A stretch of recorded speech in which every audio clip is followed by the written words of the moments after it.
ആരെന്ത് പറഞ്ഞാലും ശരി, സമസ്തയുടെ സുന്നതമായ ആദർശത്തിൽ, സുന്നത്ത് ജമാഅത്തിന്റെ ആദർശത്തിൽ ചെറിയ ഇളവുകൾ വേണം, ചെറിയ നീക്കുപോക്കുകൾ വേണമെന്ന് പറഞ്ഞുകൊണ്ട് ചില ആളുകൾ രംഗത്ത് വന്നുകൊണ്ടിരിക്കുന്നുണ്ട്. അതൊരു സത്യമാണ്. പക്ഷെ ആര് എന്ത് പറഞ്ഞാലും ശരി, പരിശുദ്ധമായ അഹ്ലു സുന്നത്തി വൽ ജമാഅത്തിന്റെ ഉന്നതമായ ആദർശത്തിൽ ഒരു വിട്ടുവീഴ്ചക്കും ഒരു കോംപ്രമൈസിനും സുന്നത്ത് ജമാഅത്തിന്റെ മക്കൾ അനുവദിക്കുന്ന പ്രശ്നമില്ല എന്നും ബഹുമാനപ്പെട്ട സമസ്തയുടെ തണൽ ധീരമായി അടുത്ത തലമുറയ്ക്ക് ഇത് കൈമാറും വിധം നമ്മൾ മുന്നോട്ട് പോകുമെന്നും അഭിവന്ദനായ നമ്മുടെ ബഹുമാന്യനായ ജാഥാ നായകൻ അദ്ദേഹത്തിന്റെ അസാന്നിധ്യത്തിൽ പറയാമല്ലോ, സയ്യിദ് മുഹമ്മദ് ജിഫ്രി മുത്തുക്കോയ തങ്ങൾ അള്ളാഹു മഹാനോട് ദീർഘായുസും ആഫിയത്തും ആരോഗ്യവും നൽകി അനുഗ്രഹിക്കുമാറാകട്ടെ. ഈ ഉമ്മത്തിന് ദീർഘകാലം നേതൃത്വം നൽകാനുള്ള കരുത്തും സന്മനസ്സും അള്ളാഹു പ്രദാനം ചെയ്യുമാറാകട്ടെ. എന്റെ പ്രിയപ്പെട്ടവരെ, അദ്ദേഹം പ്രസംഗങ്ങളിൽ പറയാറുണ്ട്, ഈ സമസ്ത കേരള ജംഇയ്യത്തുമായി ബന്ധപ്പെട്ട പ്രവർത്തനങ്ങൾ നടത്തുമ്പോൾ മഹാത്മാക്കളുടെ പിൻബലം എനിക്ക് കിട്ടാറുണ്ട്. മഹാത്മാക്കൾ എനിക്ക് ഓരോ കാര്യത്തിലും എങ്ങനെ കൈകാര്യം ചെയ്യുന്നത് പലപ്പോഴും നിർദ്ദേശം നൽകാറുണ്ട്. പരസ്യമായി അദ്ദേഹം പ്രസംഗിക്കുന്നതാണല്ലോ. ഇതൊരു യാഥാർത്ഥ്യമാണ്. മഹാത്മാക്കളുമായുള്ള ബന്ധം, അവർ മരിച്ചു തന്നെ നശിച്ചിട്ട് അവിടെയാണ് മഹാത്മാക്കളെ സഹായം കിട്ടുമോ എന്ന തർക്കം മുജാഹിദിൽ വരുന്നത്. ആ തർക്കത്തിന് ചാൻസേ ഇല്ല. കേരളീയ സാഹചര്യം നിങ്ങൾക്കറിയാം. കർണാടകയിലെയും തമിഴ്നാട്ടിലെയും ചുറ്റുപാടുകൾ നിങ്ങൾക്കറിയാം. ഇസ്ലാം വന്നത് മുതൽ നീണ്ട 13 നൂറ്റാണ്ട് കാലം ആദർശ രംഗത്ത് ഒരു മാറ്റവുമില്ലാതെ മഹാന്മാരായ സ്വഹാബി പ്രമുഖന്മാർ കൊണ്ടുവന്ന ആദർശം അതേപടി പകർത്തി പാരമ്പര്യമായി കൈമാറി പോരുകയായിരുന്നു. 1920കളിൽ മാത്രമാണ് പുതിയ ചിന്തകൾ, നവീനവാദങ്ങൾ, ബിദഈ ചിന്തകൾ നമ്മുടെ സമൂഹത്തിൽ പടർന്നു പിടിക്കാൻ തുടങ്ങിയത്. ആദ്യത്തെ ബിദഈ പ്രസ്ഥാനം വഹാബി പ്രസ്ഥാനം എന്ന് നമുക്ക് പരിചയപ്പെടുത്താം, അല്ലെങ്കിൽ സലഫി പ്രസ്ഥാനം എന്ന് പറയാം.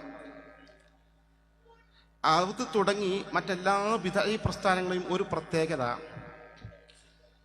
അവർ സ്വതന്ത്രമായി ഖുർആനും സുന്നത്തും വ്യാഖ്യാനിച്ചുകൊണ്ട് മതവിധികൾ കണ്ടെത്തൂ എന്നതാണ്. അവർക്ക് ഖുർആനാണ് പ്രമാണം, സുന്നത്താണ് പ്രമാണം എന്ന് ബാഹ്യമായി പറയും. എന്നിട്ട് ആ ഖുർആനിൽ നിന്നും സുന്നത്തിൽ നിന്നും അവരിഷ്ടപ്പെടുന്ന വിധം ഓരോ വാക്കുകളെടുത്ത്, ഓരോ സൂക്തങ്ങളെടുത്ത്, ഓരോ വചനങ്ങളെടുത്ത് അവർ വ്യാഖ്യാനവും വിശദീകരണവും നൽകി പുതിയ പുതിയ മതവികൾ പറഞ്ഞു എന്ന് മാത്രമല്ല, പറഞ്ഞ് മാറി മാറി പറഞ്ഞുകൊണ്ടിരിക്കും. അതാണ് ഒരു പ്രത്യേകത.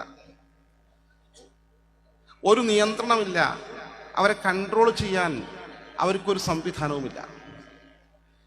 അഹ്ലു സുന്നത്തി വൽ ജമാഅത്തിന്റെ പ്രത്യേകത, വിശുദ്ധ ഖുർആൻ തിരുസുന്നത്തും തന്നെയാണ് പ്രമാണം. പക്ഷെ ആ പ്രമാണങ്ങൾ മാതൃകായോഗ്യരും സച്ചരിതരും സ്വർഗവാസികളെന്ന് ഖുർആൻ സർട്ടിഫൈ ചെയ്തവരും നീതിമാന്മാരാണെന്ന് നബി തിരുമേനി സ്വല്ലല്ലാഹു അലൈഹി വസല്ലം സാക്ഷ്യപ്പെടുത്തിയവരുമായ സ്വഹാബി പ്രമുഖന്മാർ കൃത്യമായി വ്യാഖ്യാനിച്ച് വിശദീകരിച്ച് അവർ നൽകിയ ഫത്വകൾ ക്രോഡീകരിച്ചു. 4 മദ്ഹബുകൾ സംഘടിപ്പിച്ചിട്ടുണ്ട്: ഷാഫി, ഹനഫി, ഹംബലി, മാലിക്കി. അഖീദയിലും ഇതുപോലെ അബുൽ ഹസൻ അശ്അരി, അബൂ മൻസൂർ മാതുരിദി, 2 മഹാത്മാക്കൾ. അവർ ക്രോഡീകരിച്ച് വെച്ച ഈ ആശയങ്ങൾ മാത്രം ആധാരമാക്കും. സ്വതന്ത്രമായി ഖുർആൻ വ്യാഖ്യാനിക്കാൻ പോകില്ല, സ്വതന്ത്രമായി ഹദീസുകൾ വ്യാഖ്യാനിക്കാൻ പോകില്ല. അതുകൊണ്ട് തന്നെ അഹ്ലു സുന്നത്തി വൽ ജമാഅത്ത് പ്രവാചക തിരുമേനിയുടെ വിയോഗത്തിന് ശേഷം ഇക്കാലം അത്രയും ഒരേ ആശയമാണ് പറയുന്നത്, ഒരേ ആദർശമാണ് പ്രചരിപ്പിക്കുന്നത്, ഒരേ വിശ്വാസമാണ് വിശ്വസിക്കുന്നത്, കർമ്മപരമായ കാര്യങ്ങൾ ഒരേ രീതിയാണ് ഫോളോ ചെയ്യുന്നത്. അവർക്കിടയിൽ മാറിക്കൊണ്ടിരിക്കുന്ന സ്വഭാവം ഇല്ല. എന്നാൽ ബിദഈ പ്രസ്ഥാനങ്ങളുടെ അപചയം നമുക്ക് ഇവിടെ ബോധ്യപ്പെടും.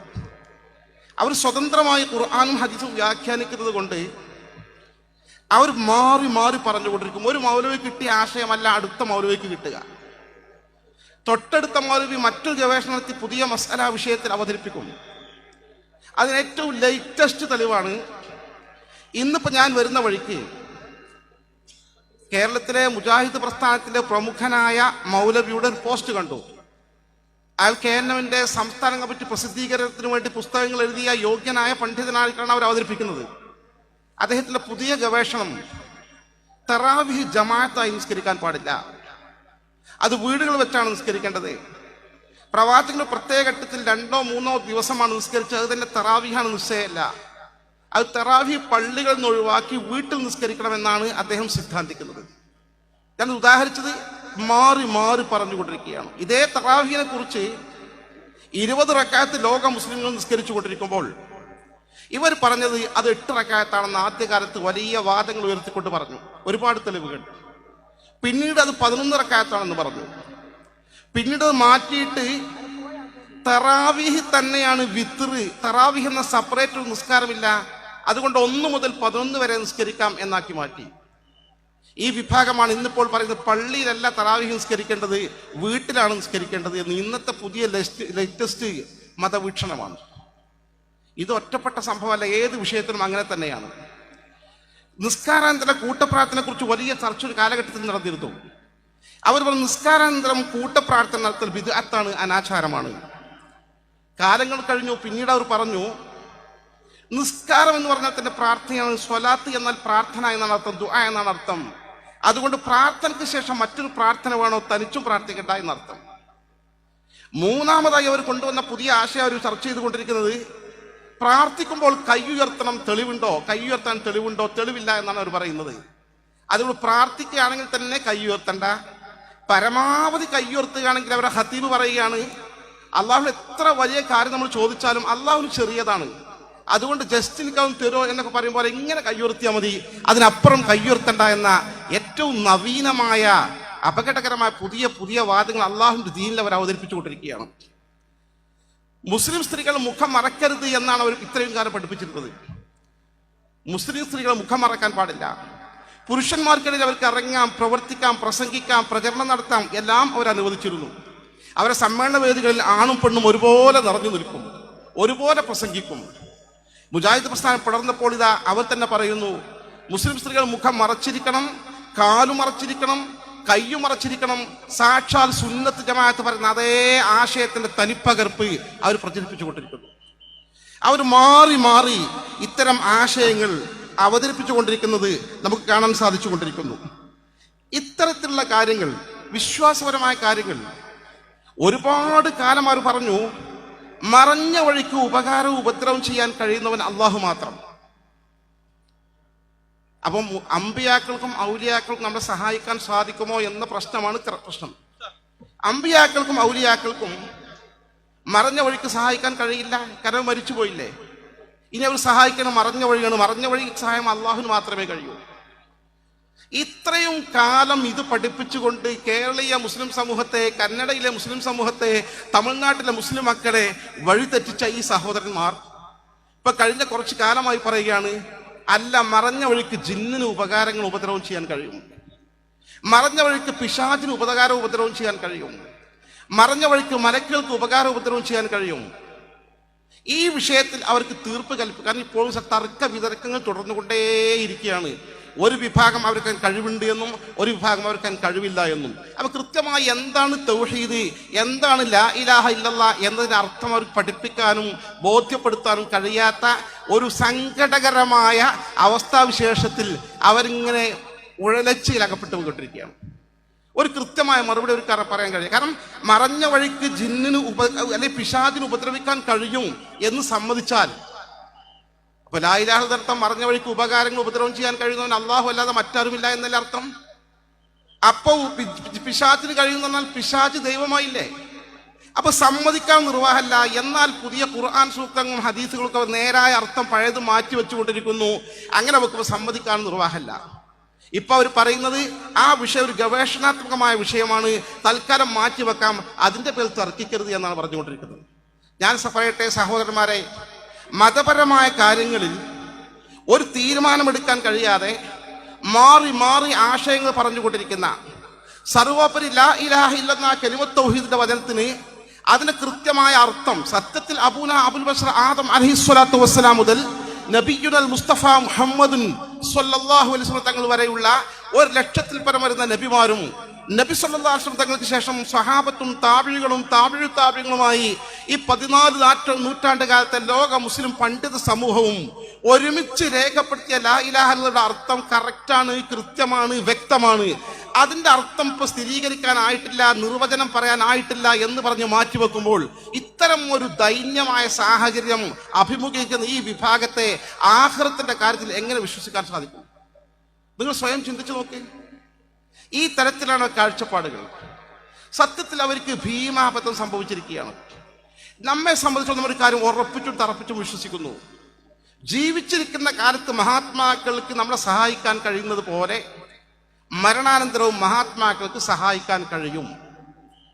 അത് 14 നൂറ്റാണ്ട് കാലം ഇസ്ലാമിക ലോകം അംഗീകരിച്ചു വരുന്ന ആശയമാണെന്ന് മാത്രമല്ല, വിശുദ്ധ ഖുർആനും സുന്നത്തും കൃത്യമായി പഠിപ്പിക്കുന്ന ആശയമാണ്. ഇവർ പറയുന്നു, മരിച്ചു പോയാൽ നശിച്ചു പോയില്ലേ, പിന്നെങ്ങനെ അവിടെ കേൾക്കുക, പിന്നെങ്ങനെയാണ് കാണുക? അതിനനുസരിച്ച് ഖുർആന്റെ ആയത്തുകൾക്ക് ഒരു അർത്ഥം വെക്കും. ഇന്നക്കലാ തുസ്മിഉൽ മൗത, മരിച്ചവർക്ക് നബിയെ നിങ്ങൾ കേൾപ്പിക്കാൻ കഴിയില്ല. അത് പച്ചയായി വ്യാജമായി അർത്ഥം വെക്കും. അതിന്റെ യഥാർത്ഥ അർത്ഥം ഇവിടെയുള്ള പണ്ഡിത സുഹൃത്തുക്കൾക്കറിയാം. മരിച്ചവരെ കേൾപ്പിക്കാൻ കഴിയില്ല എന്ന ആയത്തിന്റെ അർത്ഥം അബൂജഹലിനെയും ഉത്ബത്തിനെയും ഷൈബത്തിനെയും നബിയെ നിങ്ങൾക്ക് കേൾപ്പിക്കാൻ കഴിയില്ല എന്നതിന്റെ അർത്ഥം.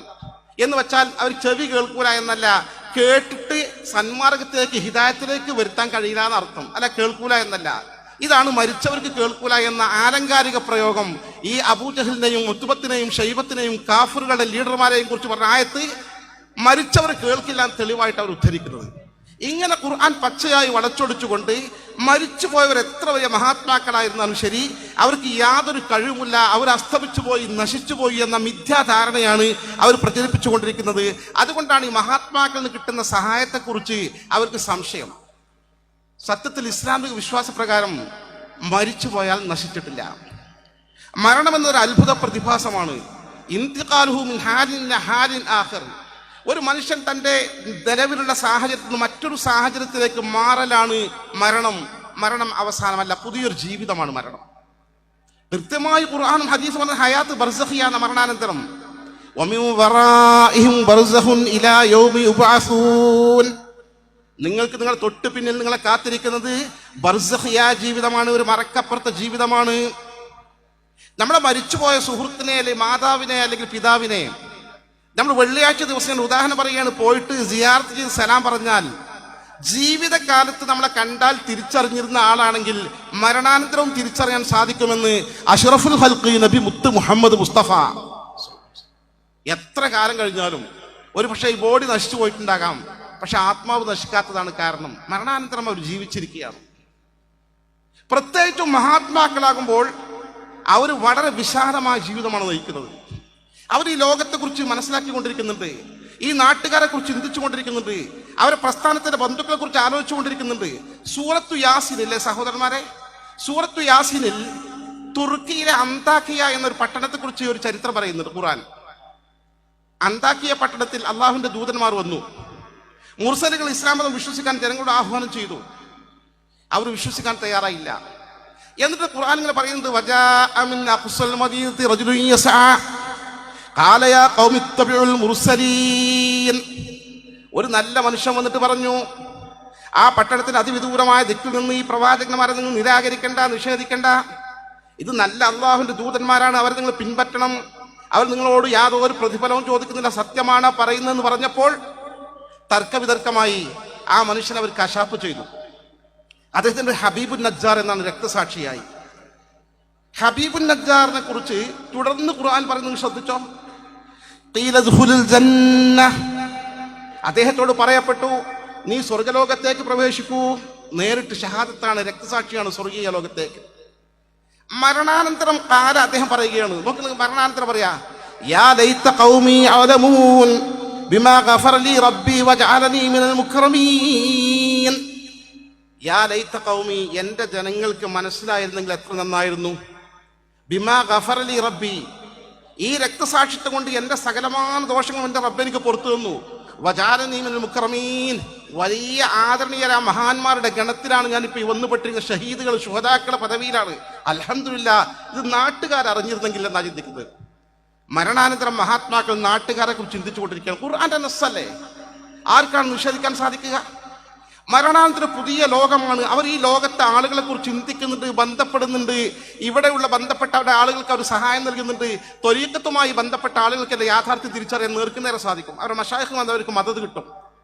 അഭിവന്ദനായ നമ്മുടെ ബഹുമാന്യനായ ജാഥ നായകൻ അദ്ദേഹത്തിന്റെ അസാന്നിധ്യത്തിൽ പറയാമല്ലോ, സയ്യിദ് മുഹമ്മദ് ജിഫ്രി മുത്തുക്കോയ തങ്ങൾ.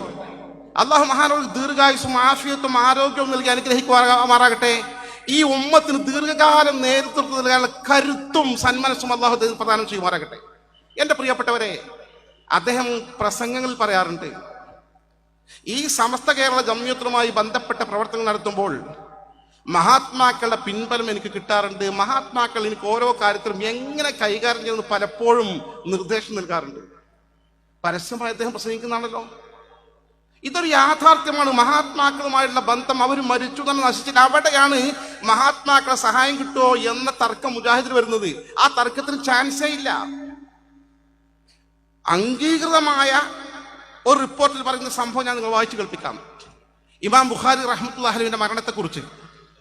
ലോകത്തെ ഏറ്റവും കൂടുതൽ സ്വഹീഹായ ഹദീസുകൾ കൃത്യമായും ഭംഗിയായും ചിട്ടയോടെയും വ്യവസ്ഥാപിതമായും ക്രോഡീകരിച്ച മഹാത്മാവാണ് മുഹമ്മദ് ബിൻ ഇസ്മായിൽ ബുഖാരി റഹ്മത്തുള്ളാഹി. ഇതൊക്കെ നിഷേധിക്കുന്ന സലഫി ചോദിക്കും ബുഖാരിയിലുണ്ടോ, ജമാഅത്തുകാരൻ ചോദിക്കും ബുഖാരിയിലുണ്ടോ, തബ്ലീഗുകാർ ചോദിക്കും ബുഖാരിയിലുണ്ടോ, ചേകനൂർ മൗലവിയുടെ ആൾ ചോദിക്കും ബുഖാരിയിലുണ്ടോ. ആ ബുഖാരി, അവർക്ക് പോലും ബുഖാരി സുസമ്മതമാണെന്ന് പറയും, എന്നാലും തള്ളും. ആ സ്വഹീഹുൽ ബുഖാരി ക്രോഡീകരിച്ച മഹാത്മാവാണ് ഇമാം ബുഖാരി റഹ്മത്തുള്ളാഹി. അദ്ദേഹം ഒരു പെരുന്നാളിന്റെ രാവിലെ, ഈദുൽ ഫിത്തറിന്റെ രാവിലാണ് മരണപ്പെട്ടത്. അത്തരം രാവിലൊക്കെ മരിക്കുന്ന പുണ്യമാണ്, വലിയ ഭാഗ്യമാണ്.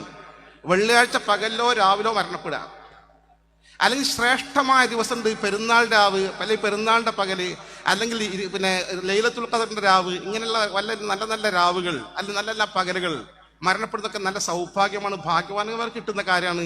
ദയാനിധിയ റബ്ബ് സുബ്ഹാനഹു വ തആല നമ്മുടെ പല നേതാക്കന്മാർക്കും ആ സൗഭാഗ്യം നൽകുക. തിങ്കളാഴ്ച രാവ്, തിങ്കളാഴ്ച പകൽ നമുക്കും അതിവിശിഷ്ടമായ രാവിൽ അല്ലെങ്കിൽ പകലിൽ മരണപ്പെടാനുള്ള തൗഫീഖ് നൽകി അനുഗ്രഹിക്കുമാറാകട്ടെ. എന്റെ പ്രിയപ്പെട്ടവരെ, ഹദ്ദസന അബ്ദുൽ വാഹിദ് ബിൻ ആദം തവാവീസി. അബ്ദുൽ വാഹിദ് ബിൻ ആദം തവാവീസി റഹ്മത്തുള്ളാഹി അലൈഹി റിപ്പോർട്ട് ചെയ്യുന്നു. അദ്ദേഹം പറയുന്നു, റഅയ്തു നബിയ്യ സ്വല്ലല്ലാഹു അലൈഹി വസല്ലം, ഞാൻ ആദരവായ റസൂലുള്ളാഹി സ്വല്ലല്ലാഹു അലൈഹി വസല്ലം തങ്ങളെ സ്വപ്നത്തിൽ ദർശിച്ചു. തങ്ങളൊരു കുന്നിന്റെ മുകളിൽ ഇങ്ങനെ നിൽക്കുന്നു. ചെറിയൊരു കുന്ന്, അധികം ഉയരല്ല, ചെറിയൊരു കുന്നിന്റെ മുകളിൽ ഇങ്ങനെ നിൽക്കുന്നുണ്ട്. വമാഹു ജമാഅത്തു മിന സ്വഹാബ, ഒരു സംഘം സ്വഹാബികളും തങ്ങളുടെ കൂടെ നിൽക്കുന്നുണ്ട്. ഇത് സ്വഹീഹുൽ ബുഖാരിയുടെ ആധികാരികമായ വ്യാഖ്യാനകൃതമായ ഫതുഹുൽ ബാരിയുടെ ആമുഖം ഉൾപ്പെടെയുള്ള ആധികാരിക രേഖകളിൽ മുഴുവൻ കാണാം. അംഗീകൃതമായ ചരിത്ര യാഥാർത്ഥ്യം. തങ്ങളും ഒരു സംഘം സ്വഹാബത്തും ഒരു ചെറിയ കുന്നിന്റെ മുകളിൽ ഇങ്ങനെ നിൽക്കുന്നു. നല്ല വൃത്തിയുള്ള വസ്ത്രം ധരിച്ച് ഇങ്ങനെ നിൽക്കുന്നുണ്ട്. ഞാൻ പതുക്കെ തങ്ങളുടെ മുന്നിലേക്ക് ചെന്നു. വസല്ലംതു അലൈഹി, തങ്ങൾക്ക് ഞാൻ സലാം ചൊല്ലി. വറദ്ദ അലയ്യ, നബി തങ്ങൾക്ക് സലാം അടക്കി. അപ്പൊ ഞാൻ വിനയാന്വിതനായി ചോദിച്ചു, മാ വുഖൂഫുക ഹുനാ യാ റസൂലല്ലാഹ്, അല്ലാഹുവിന്റെ തിരുദൂതരെ, എന്താ ഇവിടെ ഇങ്ങനെ നിൽക്കുന്നത്, എന്താണ് വിശേഷം എന്ന് ചോദിച്ചു. തങ്ങൾ പറഞ്ഞു, അന്തദറു മുഹമ്മദ് ബിൻ ഇസ്മായിൽ ബുഖാരി, ഞാൻ ഇമാം ബുഖാരി തങ്ങളെ കാത്തു നിൽക്കുകയാണ്. അത് പറഞ്ഞു. ആ സ്വപ്നം അവസാനിച്ചു. എനിക്കൊന്നും മനസ്സിലായില്ല. വബലഗനി ബഅദ ബിദ്അത്തി അയ്യാം, അന്ന് വാർത്താവിനിമയ ബന്ധങ്ങളില്ലല്ലോ. ഇന്ന് നമ്മൾ ഈ പറയുന്നതും നമ്മൾ ചെയ്യുന്നതും നമ്മൾ കാണിക്കുന്നതും ആ സെക്കൻഡിൽ ലൈവായിട്ട് ലോകത്ത് മുഴുവൻ കണ്ടുകൊണ്ടിരിക്കുകയാണ്. ഒരു വിവരം അറിയിക്കാൻ യാതൊരു പ്രയാസമല്ല.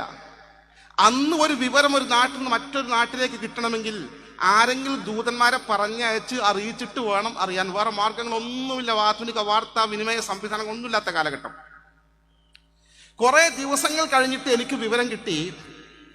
ഞാൻ റസൂലുള്ളാഹി സ്വല്ലല്ലാഹു അലൈഹി വസല്ലം സ്വപ്നം കണ്ട ആ സമയത്താണ് ഇമാം ബുഖാരി തങ്ങൾ മരിച്ചു പോയിട്ടുണ്ട് എന്നുള്ള യാഥാർത്ഥ്യം, മരിച്ചു പോയിട്ടുണ്ട്. ആ വിവരം എനിക്ക് കിട്ടിയപ്പോൾ, ഇമാം ബുഖാരിയുടെ മരണം സ്ഥിരീകരിച്ചപ്പോൾ ഞാൻ തങ്ങളെ സ്വപ്നം കണ്ട് ഇമാം ബുഖാരിയെ കാത്തു നിൽക്കുകയാണ് എന്ന് പറഞ്ഞ കറക്റ്റ് സമയത്താണ് ശരിക്ക് ഇമാം ബുഖാരി തങ്ങൾ മരണപ്പെട്ടിട്ടുള്ളത് എനിക്ക് ബോധ്യപ്പെട്ടു. ഇമാം ബുഖാരി തങ്ങൾ മരിച്ചത് അന്വേഷിച്ചപ്പോ ഈദുൽ ഫിത്തറിന്റെ രാവിലെ. സമയം ഏതാണ് എന്ന് രാത്രി ഞാൻ ഉറങ്ങുന്ന സമയത്ത്. അപ്പൊ കൃത്യമായി നിങ്ങൾ ആലോചിച്ച് നോക്ക്. ലോകത്തെ ഏറ്റവും കൂടുതൽ ഹബീബായ റസൂലുള്ളാഹി സ്വല്ലല്ലാഹു അലൈഹി വസല്ലം സേവനം ചെയ്ത മനുഷ്യനാരാണെന്ന് ചോദിച്ചാൽ ഹദീസിന്റെ വിഷയത്തിൽ ഇമാം ബുഖാരി റഹ്മത്തുള്ളാഹി അലൈഹി. കാരണം മനോഹരമായി ക്രോഡീകരിക്കപ്പെട്ട സ്വഹീഹായ ഹദീസുകൾ, ഇത്ര സുന്ദരമായി വ്യവസ്ഥാപിതമായി ക്രോഡീകരിക്കപ്പെട്ട റസൂലുള്ളാഹിന്റെ വചനങ്ങൾ ലോകത്തിന് കൈമാറുന്ന ഒരു ഗ്രന്ഥം വേറെ ലോകത്താരും ക്രോഡീകരിച്ചിട്ടില്ല. അപ്പൊ അള്ളാഹിന്റെ റസൂൽ മനസ്സിലാക്കി, എന്റെ സുന്നത്ത്, എന്റെ ഹദീസ് ലോക മുസ്ലിം സമൂഹത്തിന് കൈമാറാൻ കഠിന യത്നം നടത്തിയ ഇമാം ബുഖാരി തങ്ങൾ ആഖിറത്തിലേക്ക് യാത്ര പോകുമ്പോൾ, ബർസഖിയ ജീവിതത്തിലേക്ക് പോകുമ്പോൾ ഒരു സാമാന്യ മര്യാദ ഞാൻ അദ്ദേഹത്തെ സ്വീകരിക്കണം. തങ്ങൾ സ്വീകരിച്ചു. അതൊക്കെ സാമാന്യ മര്യാദകളാണ്. ഇപ്പൊ സയ്യിദുലമാ സയ്യിദ് മുഹമ്മദ് ജിഫ്രി മുത്തുക്കോയ തങ്ങൾ ഈ സദസ്സിലേക്ക് കടന്നു വരുമ്പോൾ അദ്ദേഹത്തെ സ്വീകരിക്കാൻ നമ്മൾ കാത്തിരിക്കുകയാണ്.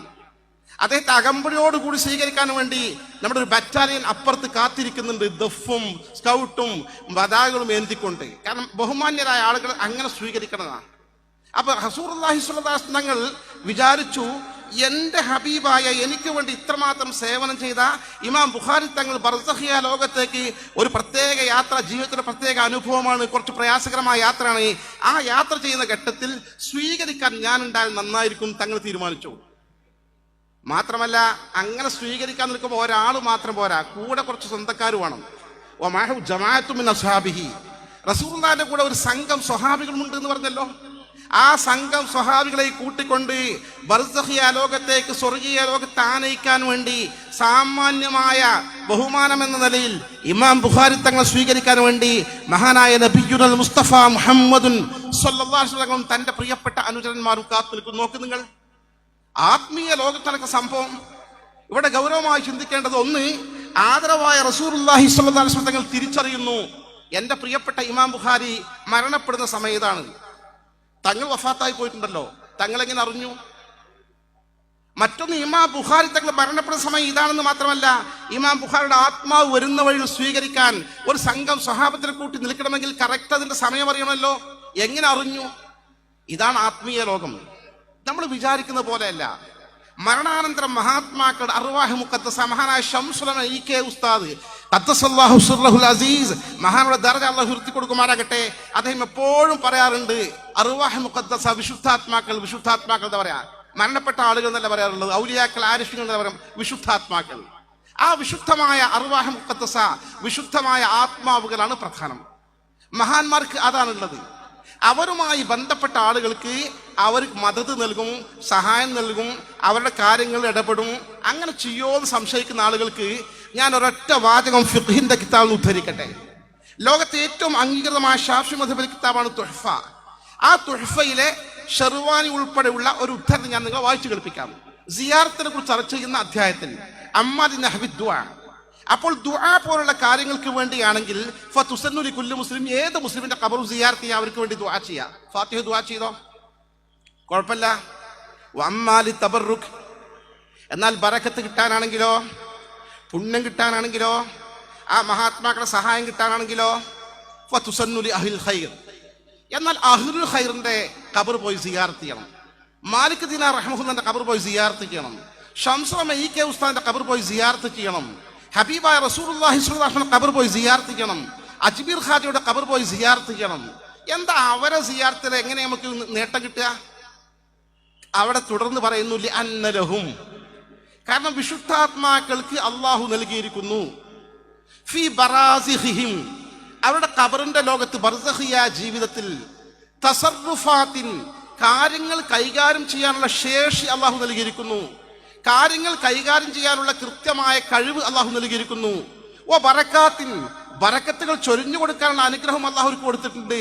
ലാ തുഅദ്ദു വലാ തുഹ്സ, അത് പരിമിതമായ തോതിലല്ല, ക്ലിപ്തപ്പെടുത്താനാവാത്ത വിധം, പരിധി വെക്കാനാവാത്ത വിധം ഒരുപാട് ഇവിടുത്തെ കാര്യങ്ങൾ ഇടപെടാനുള്ള അനുഗ്രഹം അള്ളാഹു കൊടുത്തിട്ടുണ്ടെന്ന് ഈ മഹത്തായ തുഹ്ഫ, ആധികാരികമായ ഫത്വക്ക് ആധാരമാക്കുന്ന തുഹ്ഫയിൽ രേഖപ്പെടുത്തി വച്ചിരിക്കുന്നു. എന്താണ് ഈ പറയുന്നത്? വിശുദ്ധാത്മാക്കളുമായി കണക്ഷൻ ഉണ്ടെങ്കിൽ അതാണ് പറയുന്നത്. ത്വരീഖത്തിന്റെ മശായിഖുമാർ, നമ്മൾ മാലപ്പാട്ടുകൾ പാടാറുണ്ട്. ഖാദിരിയ ത്വരീഖത്ത് മുഹീദ്ദീൻ ശൈഖിന്റെ ശൈഖാണ്.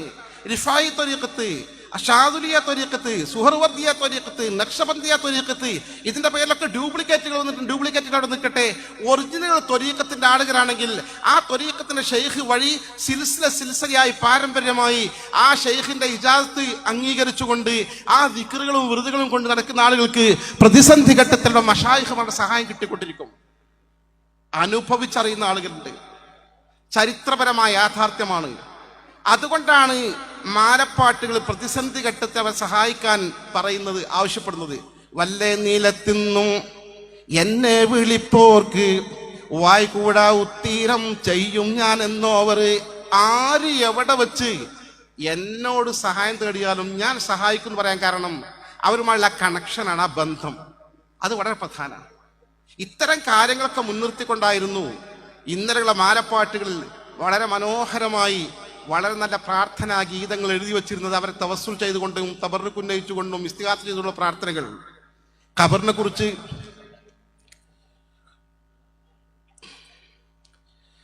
അതുപോലെ ഹിസാബിന്റെ സമയത്തെക്കുറിച്ച്, കൂട്ടുകാരില്ല ഹിസാബിന്റെ നേരത്ത് ഗുണത്തർ ബദീരീങ്ങൾ കാവേലിലേകല്ലാ.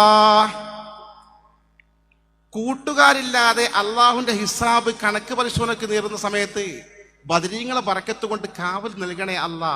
പ്രധാനമാണ് മഹാത്മാക്കൾ, ബദരീങ്ങൾ, അതുപോലുള്ള മശായിഖമാർ. എന്റെ പ്രിയപ്പെട്ടവരെ, ഞാൻ ദീർഘിപ്പിക്കുന്നില്ല. അപ്പൊ ഇത് ശിർക്കാണ്, കുഫ്റാണ്, മറഞ്ഞ വഴിക്ക് ഉപകാരം ചെയ്യാൻ അള്ളാഹു അല്ലാതെ മറ്റാർക്കും കഴിയില്ല എന്ന അബദ്ധധാരണ അവർ തന്നെ തിരുത്തി തമ്മിലടിച്ചുകൊണ്ട് തർക്കിച്ച് ചിന്ന ഭിന്നമായി പോയിക്കൊണ്ടിരിക്കുമ്പോൾ നമ്മൾ ഓർക്കുക, മഹാത്മാക്കൾ പ്രധാനമാണ്. മഹാത്മാക്കളുടെ സിയാറത്ത് പ്രധാനമാണ്. മഹാത്മാക്കളെ ബഹുമാനിക്കൽ പ്രധാനമാണ്. മഹാത്മാക്കളുടെ ബറക്കത്ത് പ്രധാനമാണ്. മഹാത്മാ തവസ്സുൽ പ്രാർത്ഥിക്കൽ പ്രധാനമാണ്. ഇതൊക്കെ ഖുർആനും ഹദീസും സ്ഥിരീകരിച്ചതാണ്. ആ പരിശുദ്ധമായ അള്ളാഹുവിന്റെ ആസ്തിക്യം യഥാവിധി അംഗീകരിച്ച് അള്ളാഹു ബഹുമാനിച്ചവരെ ബഹുമാനിക്കുന്ന ഈ പരിശുദ്ധമായ രീതിയാണ് അഹ്ലു സുന്നത്തി വൽ ജമാഅത്ത്. ആ സുന്നത്ത് ജമാഅത്തിൽ ഭേദഗതി വരുത്താൻ അനുവദിക്കാതെ, ഒന്നും കൂട്ടിച്ചേർക്കാൻ അനുവദിക്കാതെ പരമപരിശുദ്ധിയോടുകൂടി നിലനിർത്താൻ വേണ്ടി 100 കൊല്ലക്കാലം സമസ്ത കേരള ജംഇയ്യത്തുൽ പണ്ഡിതന്മാർ കഠിന യത്നം നടത്തി. ഇൻഷാ അല്ലാഹ് ഇനിയും സമസ്ത അങ്ങനെ തന്നെ മുന്നോട്ട് പോകും. ആരെന്ത് പറഞ്ഞാലും ശരി, സമസ്തയുടെ സുന്നതമായ ആദർശത്തിൽ, സുന്നത്ത് ജമാഅത്തിന്റെ ആദർശത്തിൽ ചെറിയ ഇളവുകൾ വേണം, ചെറിയ നീക്കുപോക്കുകൾ വേണമെന്ന് പറഞ്ഞുകൊണ്ട് ചില ആളുകൾ രംഗത്ത് വന്നുകൊണ്ടിരിക്കുന്നുണ്ട്. അതൊരു സത്യമാണ്. പക്ഷെ ആര് എന്ത് പറഞ്ഞാലും ശരി, പരിശുദ്ധമായ അഹ്ലു സുന്നത്തി വൽ ജമാഅത്തിന്റെ ഉന്നതമായ ആദർശത്തിൽ ഒരു വിട്ടുവീഴ്ചക്കും ഒരു കോംപ്രമൈസിനും സുന്നത്ത് ജമാഅത്തിന്റെ മക്കൾ അനുവദിക്കുന്ന പ്രശ്നമില്ല എന്നും ബഹുമാനപ്പെട്ട സമസ്തയുടെ തണൽ ധീരമായി അടുത്ത തലമുറയ്ക്ക് ഇത് കൈമാറും വിധം നമ്മൾ മുന്നോട്ട് പോകുമെന്നും മുന്നോട്ട് പോകാൻ അല്ലാഹു സഹായിക്കട്ടെ എന്നും ആത്മാർത്ഥമായി പ്രാർത്ഥിച്ചുകൊണ്ട് ഞാൻ എൻ്റെ വാക്കിൽക്ക് വിരാമം കുറിക്കുന്നു. നിങ്ങളൊക്കെ ദുആ സ്നേഹാദരപൂർവ്വം അപേക്ഷിച്ചുകൊണ്ട് സ്വല്ലല്ലാഹു അലാ മുഹമ്മദിൻ വആലിഹി വസഹ്ബിഹി അജ്മഈൻ വൽഹംദുലില്ലാഹി റബ്ബിൽ ആലമീൻ. അസ്സലാമു അലൈക്കും.